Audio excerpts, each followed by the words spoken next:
कैसे हैं आप सब। आशा करता हूँ अच्छे होंगे, स्वस्थ होंगे और अपने अपने एग्जाम्स की तैयारी में लगे होंगे। दोस्तों, मेरा नाम है सुशील कुमार और आप सभी का स्वागत है यूट्यूब चैनल स्टडी विद सुशील पे। दोस्तों, जैसा कि मैंने आप सभी लोगों से वादा किया था कि CISF हेड कांस्टेबल मिनिस्ट्रियल का जो 2019 की आप लोग की वैकेंसी है, उस वैकेंसी के रिगार्डिंग मैं आप लोग के लिए GK GS के वीडियो लेक्चर्स लेकर के आऊँगा। तो उस वीडियो लेक्चर की सीरीज़ में आज हम लोग महात्मा गांधी जी से जुड़े सभी इंपॉर्टेंट प्रश्न को देखेंगे जो कि आपके CISF हेड कांस्टेबल मिनिस्ट्रियल के एग्ज़ाम में पूछे जाने की संभावना बहुत ज़्यादा है।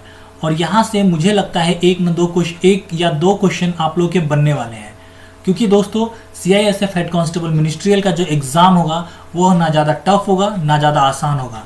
मतलब मीडियम लेवल का क्वेश्चंस पूछे जाएंगे इसमें, और जो भी क्वेश्चन पूछे जाएंगे दोस्तों वो आपके 10+2 लेवल के होंगे। तो इतना सब कुछ आप लोगों को ध्यान में रखते हुए आप लोगों को तैयारी करना है, और उसी तैयारी को मैं अपने YouTube चैनल के थ्रू भी करवाने वाला हूँ, जिसमें आप लोगों को GK GS तो बताऊंगा ही बताऊंगा, और उसके बाद दोस्तों मैथ्स भी पढ़ाने वाला हूँ और हिंदी भी पढ़ाने वाला हूँ। तो जो साथी हमारे इस चैनल पर नए हैं वो इस चैनल को सब्सक्राइब कर लें, ताकि दोस्तों मेरा जो भी वीडियो आप लोगों को CISF हेड कांस्टेबल मिनिस्ट्रियल के रिगार्डिंग आए वो आप लोगों को नोटिफिकेशन के थ्रू मिल जाए। तो दोस्तों, आज का जो वीडियो है वो महात्मा गांधी जी के ऊपर है। तो चलिए शुरू करते हैं आज के इस वीडियो को। दोस्तों, वीडियो शुरू करने से पहले मैं आप सभी को बता देना चाहता हूं कि इसका PDF आप लोग डाउनलोड कर सकते हैं मेरे टेलीग्राम चैनल को ज्वाइन करके, जिसका लिंक दोस्तों मैंने अपनी YouTube चैनल के डिस्क्रिप्शन बॉक्स में दे दिया है। ठीक है, तो आप लोग को इसका PDF भी मिल जाएगा, और आप लोग को इस वीडियो के थ्रू भी आप लोग मतलब इसको बार बार देख के मेमोराइज कर सकते हो। ठीक है, तो चलिए शुरू करते हैं आज के इस वीडियो को। फ्रेंड्स, जैसा कि हम सब जानते हैं, महात्मा गांधी जी को हम बापू जी कहकर संबोधित करते हैं और राष्ट्रपिता कहकर भी इन्हें बुलाते हैं।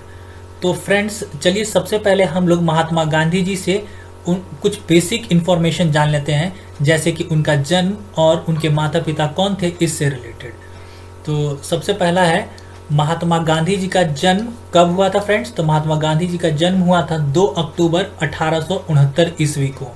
2 अक्टूबर 1869 ईस्वी को इनका जन्म गुजरात के पोरबंदर में हुआ था। तो महात्मा गांधी जी का जन्म कहाँ हुआ था फ्रेंड्स? गुजरात के पोरबंदर में 2 अक्टूबर 1869 ईस्वी को, 1869 में।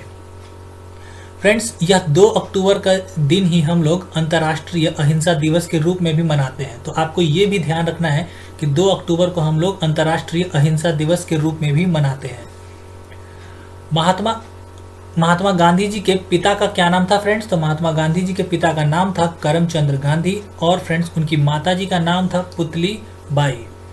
महात्मा गांधी जी के पत्नी का क्या नाम था फ्रेंड्स? तो महात्मा गांधी जी के पत्नी का नाम था कस्तूरबा बाई गांधी। फ्रेंड्स, एक क्वेश्चन उन लॉ की पढ़ाई, मतलब जो उन्होंने बैरिस्ट्री की थी, उनसे भी पूछा जाता है कि महात्मा गांधी जी ने अपनी बैरिस्ट्री की पढ़ाई कहाँ से की थी। तो महात्मा गांधी जी ने अपनी बैरिस्ट्री की पढ़ाई इंग्लैंड से की थी, और कब से कब तक की थी? तो 1879 से लेके 1891 ईस्वी तक, मतलब 1889 से 1891 तक उन्होंने अपनी बैरिस्ट्री की पढ़ाई की। और उसके बाद फ्रेंड्स, महात्मा गांधी जी को दक्षिण अफ्रीका से दादा अब्दुल्ला जी का आमंत्रण आता है, और वह 1893 ईस्वी में दादा अब्दुल्ला जी के आमंत्रण पर दक्षिण अफ्रीका चले जाते हैं। तो सब दक्षिण अफ्रीका महात्मा गांधी जी कब जाते हैं? 1893 ईस्वी में। और उनको किसने बुलाया था दक्षिण अफ्रीका? तो दादा अब्दुल्लाह ने बुलाया था। ठीक है, तो ये भी एक प्रश्न पूछा जाता है एग्जाम में कि दक्षिण अफ्रीका में उनको किसने आमंत्रित किया था? तो दादा अब्दुल्लाह ने आमंत्रित किया था। फ्रेंड्स, जैसा कि हम सब जानते हैं कि पहले रेसिज्म बहुत था, मतलब गोरे और काले को लेके, मतलब भेदभाव थे, मतलब गोरे और कालों को लेके।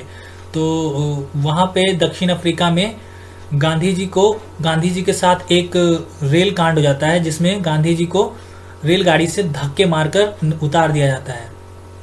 और तो इससे रिलेटेड एक प्रश्न बन जाता है कि गांधी जी को अफ्रीका के किस रेलवे स्टेशन पर महात्मा जी को रेलगाड़ी से धक्के मारकर नीचे उतार दिया गया था। तो यह क्वेश्चन बनता है कि दक्षिण अफ्रीका के किस रेलवे स्टेशन पर महात्मा गांधी जी को रेलगाड़ी से धक्के मारकर उतार दिया गया था। तो उनको उतार दिया गया था पीटर मैरिट्सबर्ग स्टेशन पर। कौन सा है ये फ्रेंड्स? Peter Maritzburg station. ठीक है, तो ये इसको आप ध्यान में रखिएगा, यहां से भी एक क्वेश्चन पूछ लिया जाता है।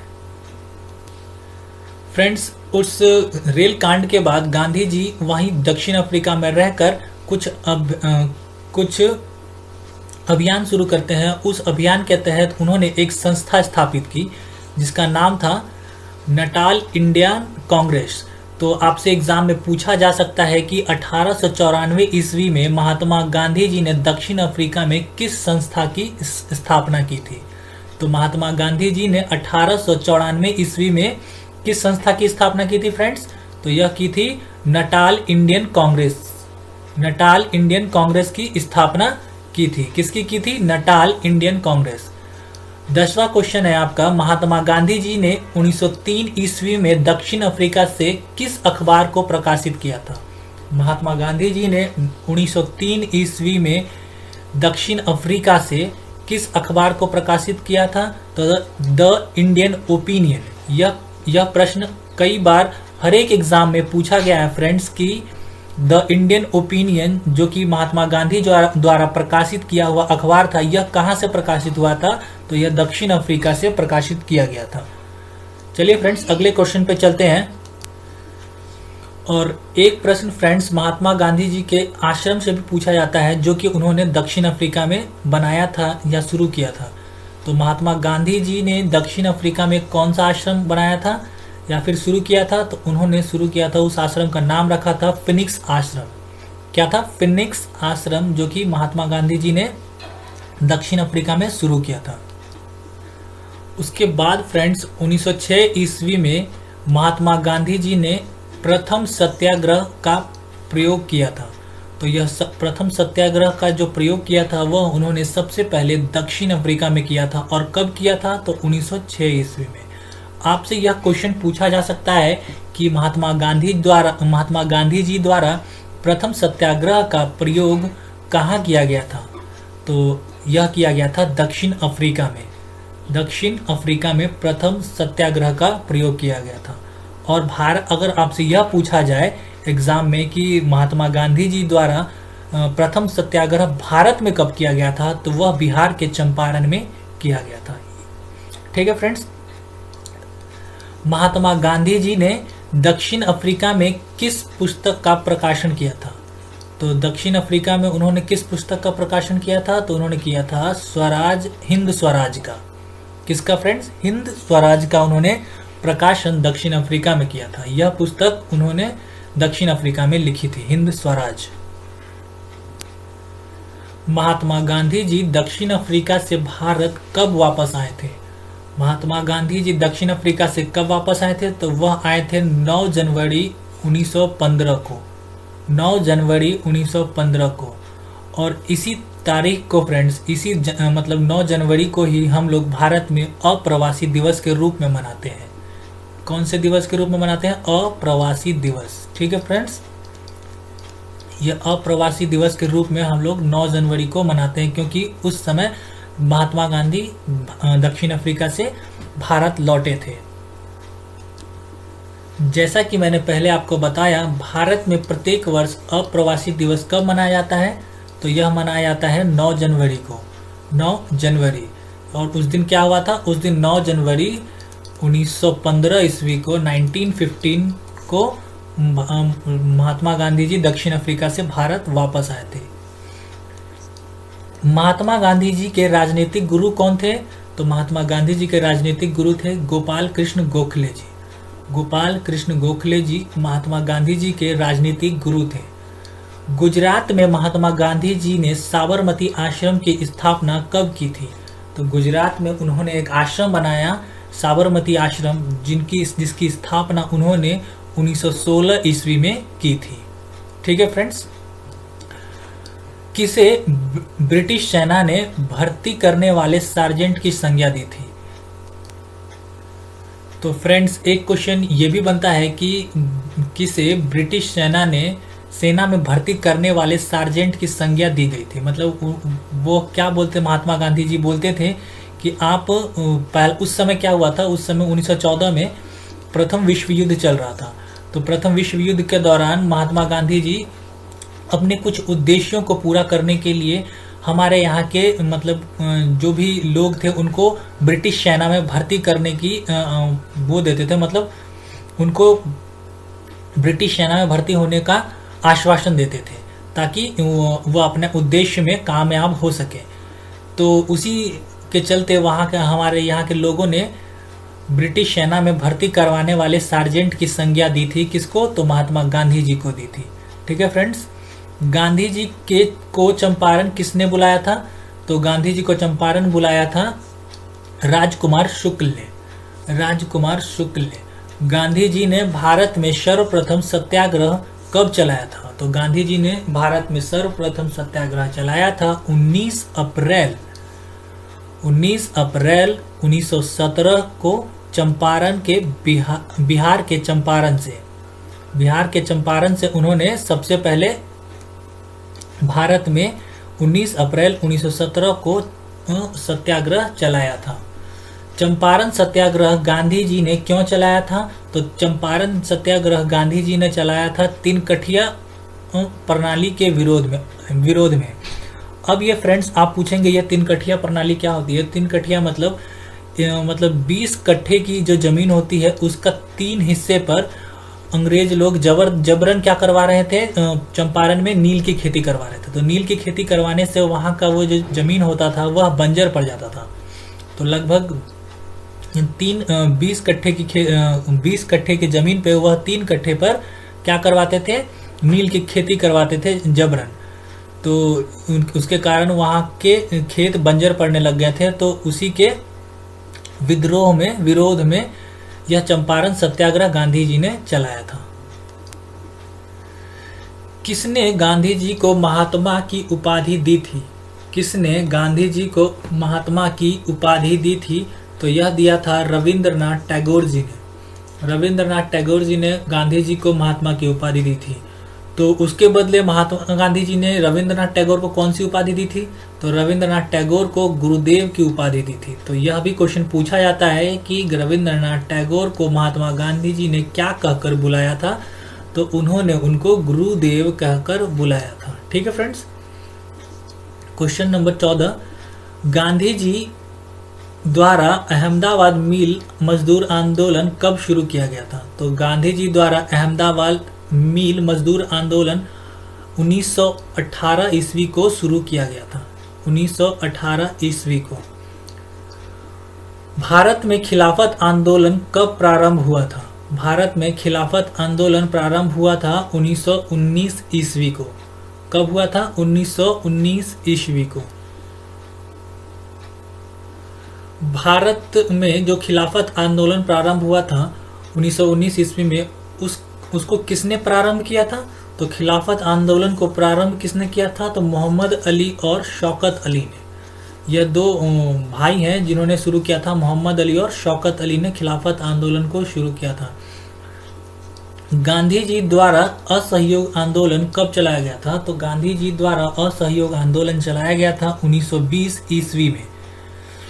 कांग्रेस के किस अधिवेशन में गांधी जी के असहयोग आंदोलन को समाप्ति प्राप्त हुई थी, कांग्रेस के किस सहमति प्राप्त हुई थी, सॉरी फ्रेंड्स, कांग्रेस के किस अधिवेशन में गांधी जी के असहयोग आंदोलन को सहमति प्राप्त हुई थी, तो कांग्रेस के नागपुर अधिवेशन 1920 में उनको सहमति प्राप्त हुई थी असहयोग आंदोलन को जारी करने के लिए। इस असहयोग आंदोलन के दौरान एक चौरी चौरा कांड हो जाता है जो कि गोरखपुर में होता है, जो गोरखपुर के पुलिस स्टेशन में हो जाता है, जहाँ पे पुलिस स्टेशन में आग लगा दी जाती है। तो ये इधर से भी एक क्वेश्चन पूछा जाता है फ्रेंड्स कि चौरी चौरा कांड असहयोग आंदोलन के समय कब हुआ था, तो यह हुआ था 5 फरवरी 1922 ईस्वी को। और इस चौरी चौरा कांड के बाद महात्मा गांधी जी ने यह जो असहयोग आंदोलन था इसको वापस ले लिया था। तो गांधी जी ने असहयोग आंदोलन वापस कब लिया था, 11 फरवरी 1922 को उन्होंने यह असहयोग आंदोलन वापस ले लिया था, क्योंकि यह असहयोग आंदोलन उग्र होता जा रहा था। और गांधी जी तो अहिंसा के पुजारी हैं, वो अहिंसा के मार्ग पर चलने वाले थे। तो उन्होंने यह असहयोग आंदोलन को 11 फरवरी 1922 को वापस ले लिया। ठीक है फ्रेंड्स। फिर उसके बाद फ्रेंड्स स्वराज पार्टी की स्थापना होती है। तो स्वराज पार्टी की स्थापना किसने की थी? तो स्वराज पार्टी की स्थापना होती है चित्तरंजन दास एवं मोतीलाल नेहरू द्वारा। और यह कहाँ होती है? तो यह इलाहाबाद में होती है। तो स्वराज पार्टी की स्थापना किसने की थी? तो स्वराज पार्टी की स्थापना की थी चित्तरंजन दास ने एवं मोतीलाल नेहरू जी ने। स्वराज पार्टी की स्थापना कब हुई थी? यह क्वेश्चन भी आ सकता है। तो स्वराज पार्टी की स्थापना मार्च 1923 ईस्वी में हुई थी।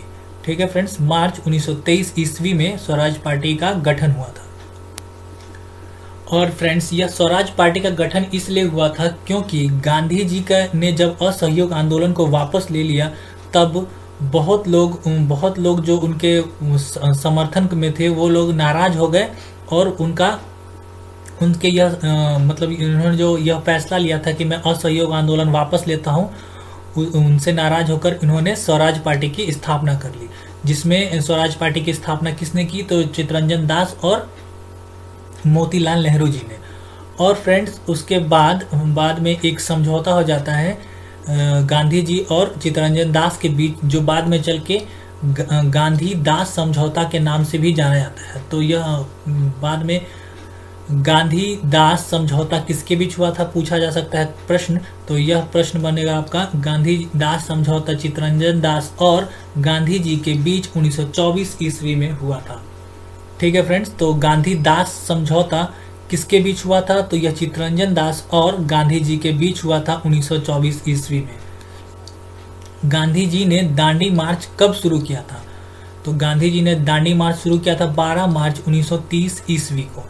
12 मार्च 1930 ईस्वी को गांधी जी ने दांडी मार्च शुरू किया था। और गांधी जी ने दांडी मार्च में दांडी कब पहुंचे थे? वो गांधी जी दांडी मार्च के दौरान दांडी कब पहुंचे थे? तो वह 6 अप्रैल 1930 ईस्वी को पहुंचे थे। और यह गांधी जी ने दांडी मार्च के दौरान साबरमती आश्रम से जो उन्होंने शुरू किया था जो मार्च, दांडी मार्च, वह दांडी कब पहुंचा था? तो यह 6 अप्रैल 1930 को पहुंचा था। और यह कितना मील दूर था? तो यह 241 मील दूर था। 241 मील दूर था। तो उन्होंने 241 मील की दूरी तय की थी। तो यह क्वेश्चन भी पूछा जा सकता है फ्रेंड्स कि गांधी जी ने दांडी मार्च के दौरान कितने मील की दूरी तय की थी? तो उन्होंने 241 मील की दूरी तय की थी। ठीक है फ्रेंड्स। गांधी जी द्वारा सविनय अवज्ञा आंदोलन की शुरुआत कब हुई थी? तो गांधी जी द्वारा सविनय अवज्ञा आंदोलन की शुरुआत हुई थी 6 अप्रैल 1930 को, जब गांधी जी ने दांडी में नमक बनाकर यह कानून नमक कानून तोड़ा था। और फिर उन्होंने वहीं से सविनय अवज्ञा आंदोलन की शुरुआत की थी। ठीक है फ्रेंड्स, तो कब किया था? 6 अप्रैल 1930 को। और 6 अप्रैल 1930 को ही गांधी जी कहाँ पहुंचे थे फ्रेंड्स? तो दांडी पहुंचे थे। ये याद रखिएगा आप लोग। ठीक है, और दांडी कहाँ से कहाँ तक थी? तो ये साबरमती आश्रम से लेकर दांडी तक चले थे। और इस दांडी मार्च में सबसे ज्यादा फ्रेंड्स महिलाओं ने भाग लिया था, जिसे हम स्वयंसेवी बोलते हैं। उन्होंने भाग लिया था। गांधी जी ने किस गोलमेज सम्मेलन में भाग लिया था? तो गांधी जी ने 1931 के गोलमेज सम्मेलन में भाग लिया था, जो कि दूसरा गोलमेज सम्मेलन था। और यह ब्रिटिश में हुआ था, मतलब इंग्लैंड में हुआ था।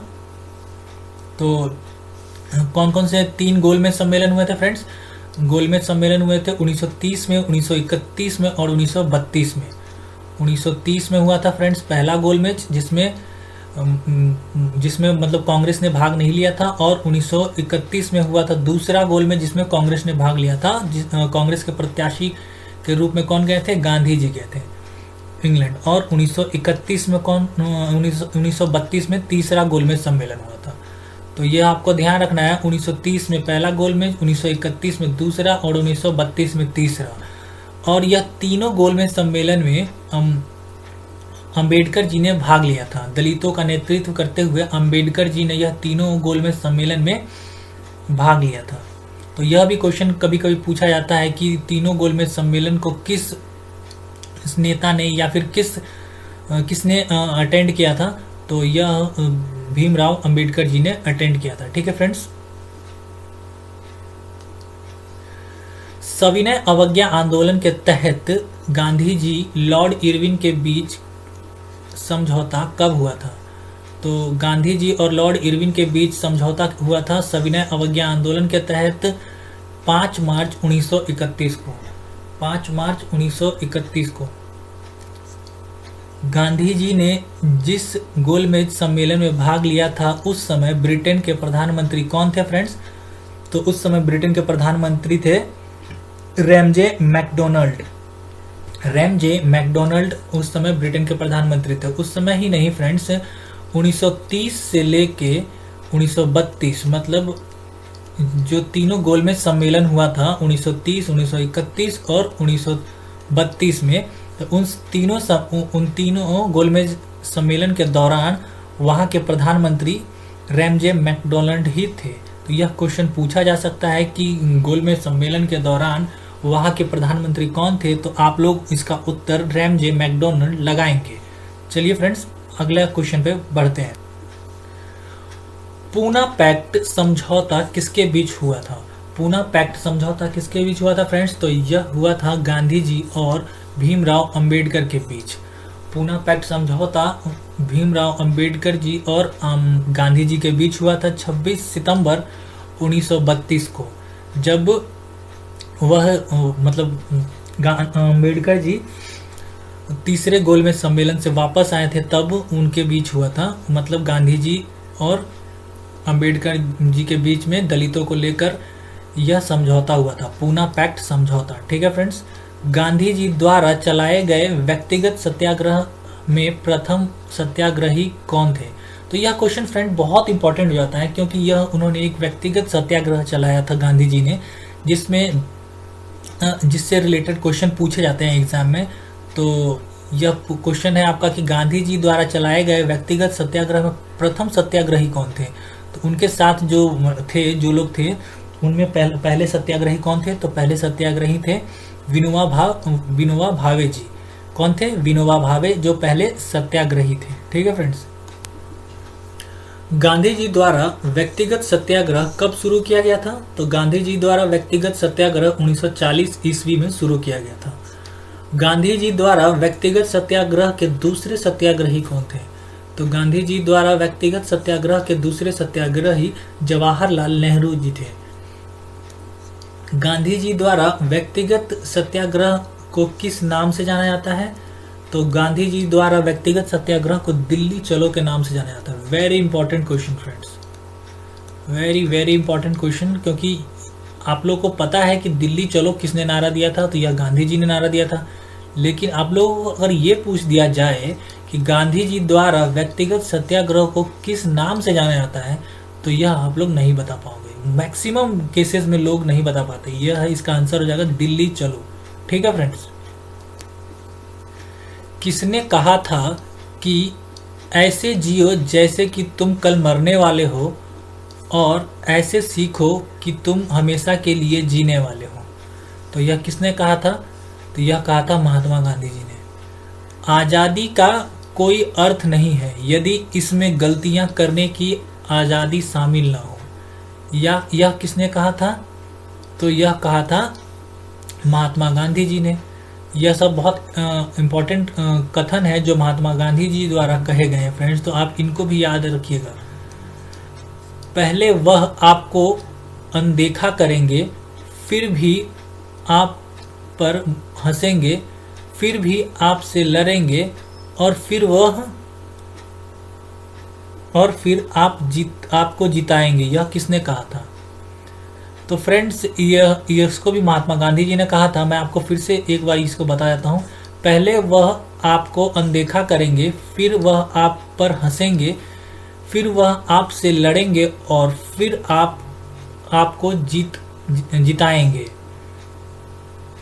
जीत जाएंगे, यह किसने कहा था? तो यह गांधी जी ने कहा था। क्रूरता का उत्तर क्रूरता से देने का अर्थ है अपने नैतिक व बौद्धिक पतन का स्वीकार करना, यह किसने कहा था? तो यह महात्मा गांधी जी ने कहा था। स्वाद का वास्तविक स्थान जीवा नहीं बल्कि मन है, जीवा नहीं बल्कि मन है, यह किसने कहा था? तो यह भी महात्मा गांधी जी ने कहा था। टाइम मैगजीन ने किस वर्ष में महात्मा गांधी को मैन ऑफ द ईयर घोषित किया था? तो यह बहुत इंपॉर्टेंट क्वेश्चन है। 1930 में टाइम मैगजीन ने उन्हें मैन ऑफ द ईयर घोषित किया था। ठीक है फ्रेंड्स।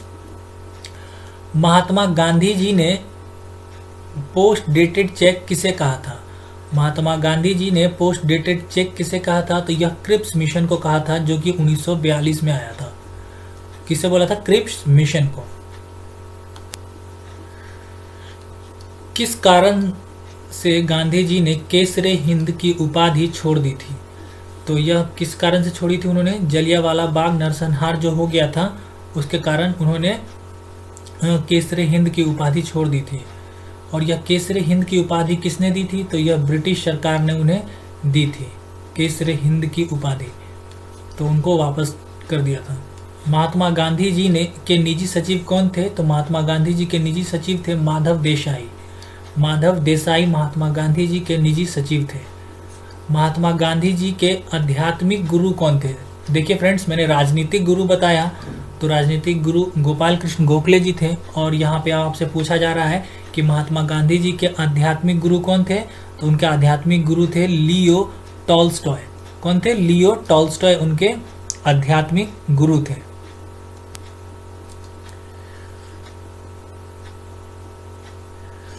और फ्रेंड्स, महात्मा गांधी की स्मारक कहाँ स्थित है? तो महात्मा गांधी जी का स्मारक स्थित है राजघाट दिल्ली में। कहाँ है फ्रेंड्स? राजघाट दिल्ली में। और जैसा कि मैंने आप लोगों को बताया कि महात्मा गांधी जी की हत्या कहाँ हुई थी, तो यह हुई थी बिरला भवन बगीचे में। और महात्मा गांधी जी की हत्या कब हुई थी? तो यह 30 जनवरी 1948 को नाथूराम गोडसे द्वारा गोली मारकर उनकी हत्या कर दी गई थी। महात्मा गांधी जी के मतलब जिस दिन उनकी हत्या हो गई थी उस दिन के हम लोग शहीद दिवस के रूप में मनाते हैं, जिसे हम 30 जनवरी को मनाते हैं। ठीक है फ्रेंड्स। गांधी स्मारक संग्रहालय कहाँ स्थित है? तो यह मैंने आपको बताया कि गांधी स्मारक संग्रहालय साबरमती अहमदाबाद में स्थित है। ठीक है फ्रेंड्स। और महात्मा गांधी जी की स्मारक कहाँ स्थित है? तो महात्मा गांधी जी का स्मारक स्थित है राजघाट दिल्ली में, जिसे हम वहाँ पे समाधि बोल सकते हैं। महात्मा गांधी जी की समाधि कहाँ है? तो राजघाट दिल्ली में है। और फ्रेंड्स, आज का आपका आखिरी क्वेश्चन है महात्मा गांधी जी से रिलेटेड।